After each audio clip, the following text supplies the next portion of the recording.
ওম নমঃ শিবায় নমঃ। আজকে মহাশিবরাত্রি, শিবরাত্রির দিন মহাদেবকে দেখিয়েই আমার ভিডিও শুরু করছি। আমার সকালবেলায় পুজো করা হয়ে গেছে, আমি আর হিয়া দুজনে মিলে পুজো করেছি। শিবরাত্রির দিন তোমাদের সবাইকে আমার চ্যানেলে অনেক অনেক সুস্বাগতম জানিয়ে আজকের ভিডিও শুরু করছি। সকাল সকাল স্নান পুজো সব সারা হয়ে গেছে, এখন সারা দিনের কাজকর্মগুলো করব।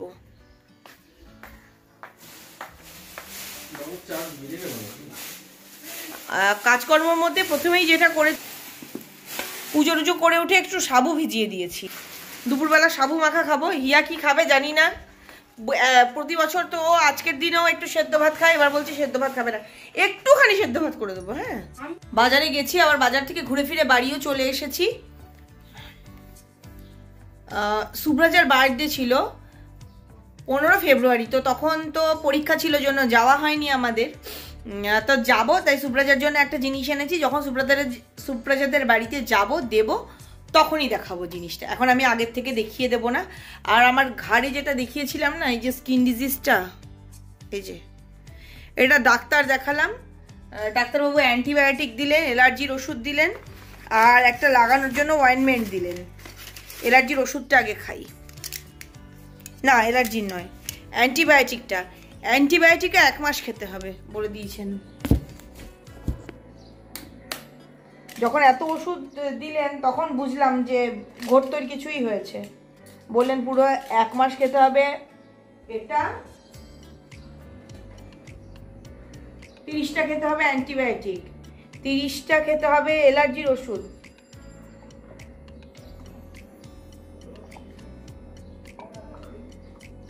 অ্যালার্জির ওষুধ প্রথমে দিচ্ছিলেন না, তারপর যখন বললাম ভীষণ চুলকোয়,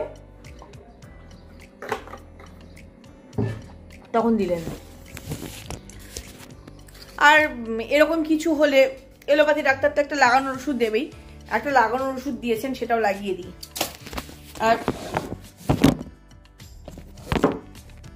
হোমিওপ্যাথি খেয়েছি, কিন্তু কমেছে কিনা বুঝতে পারছি না। এইখানে একটা প্রথমে হয়েছিল, সেটা কমে গেছে না এমনি কমেছে জানি না। বিভৎস চুলকোয় বাবা, আগে একটু ওষুধটা লাগাই তারপর।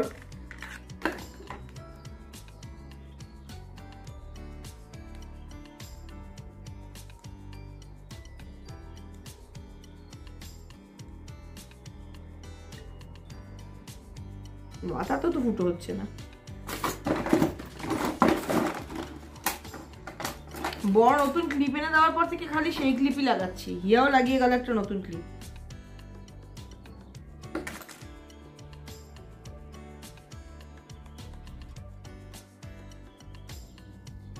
এই ওষুধটা কোথা থেকে এনেছি বলছি।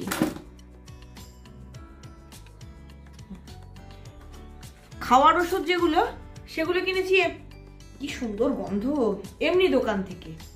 কিন্তু এই যে লাগাবার ওষুধটা, এইটা আমি এমনি দোকানে পাচ্ছিলাম অনেক বড় বড়, সেটাই বড় সমস্যা হয়ে গেছিল। তো এখানে গিয়ে ছোটবেলা 2-1 দিন লাগিয়ে ঠিক হয়ে যাবে, তারপর আর দরকার পড়বে না। এটা কিনেছি, এই যে ফোকাসটা নেনা রে বাবা, এই যে এখানটায় লেখা আছে ভারতীয় জনৌষধি থেকে কিনেছি। ওরে বাবা, কত ডিসকাউন্ট পাওয়া যায়, খুব ভালো ওষুধ। এটা ভালো পেয়েছি জিনিস বাবা, আমার কাজ হয়ে যাবে মানে আশা করছি। আর সুব্রজার জন্য গিফট কিনতে গেছি সেই দোকানে, যে দোকান থেকে আমরা গিফট কিনি। অন্য একজনের জন্য গিফট কিনতে গিয়ে নিয়ে এসেছিলাম আইফেল টাওয়ার। আর আজকে এত ভালো একটা দিন, মহাশিবরাত্রি, তাই গিয়ে দোকানে চোখে পড়লো, সাথে সাথে আর ছাড়তে পারলাম না, জিনিসটা নিয়েই নিলাম।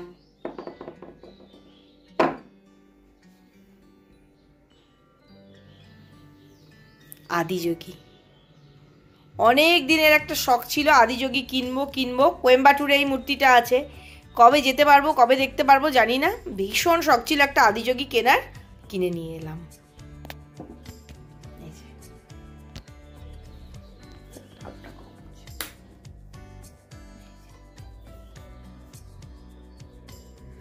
অনেক দিনের শখটা পূরণ হলো এই শিবরাত্রির দিন। এত সুন্দর একটা জিনিস ঘরে নিয়ে এসে শখও পূরণ করলাম, মনও ভরলো আমার। কি সুন্দর না? শিব ঠাকুরের উপর বলি না আমার একটা আলাদাই আকর্ষণ, আলাদাই ভালোবাসা। মানে আমার যে কি ভালো লাগলো, দোকানে গিয়ে দেখছি অনেক বড় বড়, এবার অত বড় নিতে পারবো না, রাখবো কোথায় অত বড় নি। দাদা ছোটতে কত ছোট আছে বলে দাঁড়ান দেখাচ্ছি, এই এতটুকু একটা ছোট্ট হাতি ছবি আমার ছেলে। হ্যাঁ বক বক করলাম, এবার যাই কেটকে নিয়ে ঘুরিয়ে নিয়ে এসে তারপরে আবার কথা বলবো। রাতের খাবার রেডি করবো বলে রান্নাঘরে চলে এসেছি। দুপুরবেলায় খেয়েছিলাম একটু সুজি, আর এখন বানাবো হচ্ছে আমার জন্য সাবু মাখা। আর হিয়া বললো অন্য কিচ্ছু খাবে না, মিষ্টি জিনিস কালকে সেদ্ধ ভাত ওগুলো খেয়ে এমনিতেও হিয়ার কোনো খাবারই ইচ্ছে নেই। এখন ও বলেছে 1 কাপ কফি খাবে, ওর জন্য করে দেবো 1 কাপ কফি, আর আমি খাবো সাবু মাখা। আমার খিদে পেয়েছে, ওর খিদে পায় না বাবা, আমার খিদে পেয়েছে, আমি সাবু মাখা খাবো। আর বিকেলবেলা আবার আরেকবার মার্কেট থেকে ঘুরে এসেছি, ওই জন্য জামা টামা চেঞ্জ করিনি, ওই দুপুরে যে জামা পরেছি ওই জামা পরেই আছি। আর একবারই ওষুধ লাগিয়ে চুলকুনিটা অনেকটা কমেছে। ইনফেকশন, ফাঙ্গাল ইনফেকশনটা কমেছে কিনা জানি না, কিন্তু চুলকুনিটা কমেছে। এখন তো 1 মাসের ওষুধ দিয়েছেন ডাক্তারবাবু, আশা করি 1 মাস ওষুধ খেলে কমে যাবে। এবং উনি বললেন যে আশা করছি আর ফেরত আসবে না এই ইনফেকশন।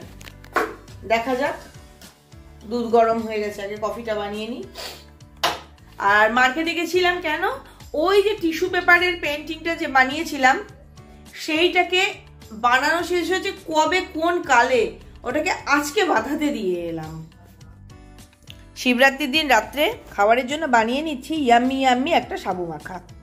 সাবু সকালবেলায় ভিজিয়ে রেখেছিলাম, এখন একদম জলটা ঝরিয়ে নিয়েছি ভেজে সাবুটা। দিয়ে দিয়েছি 2টো কলা, দিয়ে দিলাম পরিমাণ মতো খেজুর গুড়, এবার ভালোভাবে মেখে নেব। দিয়ে দিলাম কাজু বাদামটাকে আমি একটু ভেঙে নিয়েছি।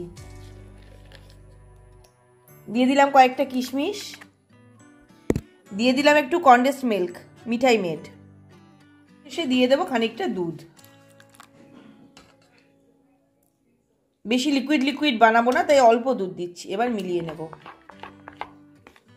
ইয়াম্মি ইয়াম্মি সাবু মাখা একদম রেডি। এই যে 1 বাটি সাবু মাখা রেডি করে নিয়েছি, এখন এটাকে খেয়ে নিই।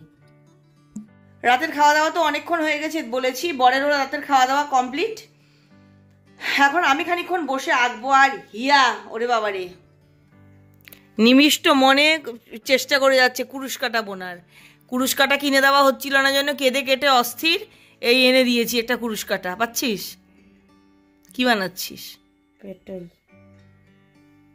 দেখি দেখি দেখি একটু ক্যামেরায় দেখা কি অবস্থা। এখন থেকে হিয়া তোমাদেরকে কুরুশ কাটার টিউটোরিয়াল দেবে। নিজে হচ্ছে না, আমার টিউটোরিয়াল দেবো। দিবি না? আরে হ্যাঁ, নিজে তো পারি। নিজে যেটুকু পারবি ওইটুকুরই ভিডিও দিবি। একটা শর্ট ভিডিও বানিয়ে দেবো তোর চ্যানেলের জন্য, তোর ইনস্টাগ্রামের জন্য। না দিদি না, ধর ভালো করে এই ভিডিও বানাই। বল কি করতে হবে বল। বলতে পারবো না। 2 হাত দিয়ে যুদ্ধ করতে হবে। কেউ এরকম করে ঘর ফেলে না তো। ঘর ধরি এটা? হ্যাঁ, এগুলোকেও ঘরই বলে। হ্যাঁ ফোকাস, আরে ফোকাস হো না রে। ক্যামেরাম্যান ফোকাসই করতে পারে না, ভিডিও আসবে না। এরকম করে যুদ্ধ করে করে নিয়ে যাচ্ছে ওই দিকে। তাও তো ট্রাই করছি। না এইটা ঠিকই, হ্যাঁ তাও ট্রাই করছে। এবারে দুটোকে একবারে নিতে হবে। একবারে লাগবে না, 2বারে নিলেও কিছু নেই। মানে বোনাটা ঠিক হলেই হলো টেকনিকটা। দেখি কেমন হলো পেটালটা। ওমা ভালো হয়েছে তো, ওমা ভালো হয়েছে, খুব একটা খারাপ হয়নি। আর আমি ফুলটা বানিয়েছি দেখা। চেন আমি বানিয়ে দিয়েছিলাম। আমি কুরুশ বোনায় মহাপণ্ডিত। চেন আমি বানিয়েছি। এই যে আমি পণ্ডিত এটা বানিয়েছি। এই যে মাছটা পাপড়ি, কিন্তু কেন বুঝলাম না এইদিকে কোনো পাপড়ি এলো না। এটা আমি বলতে পারবো না কেন এইদিকে এলো না পাপড়ি। আমার মা খুব ভালো বুনতে পারতো। আমার লেডি প্রেবর্নের পরীক্ষারগুলো আমার মা বানিয়ে দিয়েছিল। এমনকি ওখান থেকে যদি কারো বানানো না হতো তাহলে মাকে অর্ডার দিত, মা বানিয়ে বানিয়ে দিত। মা 72 ইঞ্চির লেস বুনে দিত ওদেরকে। বিশাল লম্বা লেডি প্রেবর্নের একটা অপশান থাকে যে ওই লেস না হলে টিকসি। তো আমি যেহেতু লেস বুনতে পারবো না আর আমি নিজের করা জিনিসই দেবো, সেজন্য আমি টিকসি দিয়েছিলাম। আর মা অনেকজনকে অর্ডারে 72 ইঞ্চি লেস বুনে দিত। আর তার মেয়ে আমি এই যে সুদর্শন চক্র বানিয়েছি একটা। ইয়াকে ভাবছি একটা ক্লিপের সাথে এটা সেট করে দেবো বা গার্ডারের সাথে। আমিই বললাম। হ্যাঁ তুই বললি, আমি সেটাকে ভাবছি করে দেবো, ভালোই লাগবে কিন্তু দেখতে। ট্রেনটা তো আমি করে দিয়েছি। যাকে ফালতু বকবক শেষ হলো, আর এই ভিডিওটাও এখানেই শেষ হচ্ছে। কালকে সকালবেলা থেকে আবার নতুন ভিডিও শুরু করব, চেষ্টা করব শুরু করার। আজকের এই ভিডিওটাকে এখানেই শেষ করছি। যাওয়ার আগে যে কথাগুলো রোজ বলি আজও বলবো, সবসময় খুশি থাকতে হবে, সবসময় হাসতে হবে, আর সবসময় পজিটিভ থাকতে হবে আমার সঙ্গে, মানে চুম্পার সঙ্গে। Okay bye, good night. আর কালকে সকালবেলা মানে স্কুল নেই বলে তো দেরি করে ঘুম থেকে উঠি, কিন্তু কালকে আর সেটা করা যাবে না। কালকে সকালে বেশ একটু তাড়াতাড়ি ঘুম থেকে উঠতে হবে, বাসন মেজে কিছু কাপড় কাচা আছে, কাপড় কেচে ঘর বাড়ি ঝাড় দিতে হবে, মুছতে হবে। কারণ আজকেও ঝাড় দিয়েছি, মানে ঝাড় তো রোজই দিই, রোজ মুছি না, আজকে মুছেওছি, কালকেও মুছতে হবে, কেননা কালকে আবার পুজো করতে হবে। সকাল 9:51 মধ্যে পারনা করতে হবে, তাই কালকে সকাল সকাল উঠে কাজকর্ম শুরু করে দিতে হবে। এখনকার মতো বাই।